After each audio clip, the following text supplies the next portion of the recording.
ഛത്തീസ്ഗഡിലെ കന്യാസ്ത്രീകളുടെ അറസ്റ്റിൽ പ്രധാനമന്ത്രി നരേന്ദ്രമോദി അടിയന്തരമായി ഇടപെട്ടെന്ന് രാജീവ് ചന്ദ്രശേഖർ. 2 ദിവസത്തിനുള്ളിൽ കന്യാസ്ത്രീകൾക്ക് ജാമ്യം ലഭിക്കും. സംസ്ഥാന സർക്കാർ ജാമ്യത്തെ എതിർക്കില്ല എന്ന് ഉറപ്പ് നൽകിയിട്ടുണ്ട്.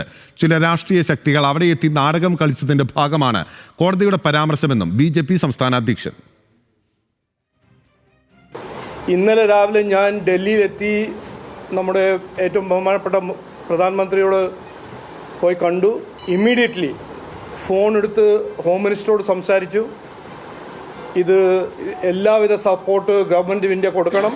ഈ 2 കന്യാസ്ത്രീമാർ അവിടെ ഈ കേസിൽപ്പെട്ട് നമ്മളിങ്ങനെ കാര്യങ്ങൾ ചെയ്യുമ്പോൾ ചില പൊളിറ്റിക്കൽ ഫോഴ്സസ്, ഞാൻ പേരെടുക്കുന്നില്ല, നിങ്ങൾക്ക് എല്ലാവർക്കും അറിയാം, അവിടെ പോയി നാടകം ചെയ്ത് പൊളിറ്റിക്കൽ ഡ്രാമ ചെയ്ത് അവിടുത്തെ അറ്റ്മോസ്ഫിയർ വിഷ്യേറ്റ് ചെയ്ത് അതിൻ്റെ കാരണമാണ് ഇന്നലെ നടന്ന, ഞാൻ മനസ്സിലാക്കുന്നത് അതിൻ്റെ ഒരു ഫോളോ ഔട്ട് ആയിരുന്നു ഇന്നലത്തെ ആ ഒരു സെഷൻസ് കോർട്ട് അല്ല ഞങ്ങളുടെ ജുറിസ്ഡിക്ഷൻ അല്ല എന്ന് പറഞ്ഞ ഒരു ബിഹേവിയർ.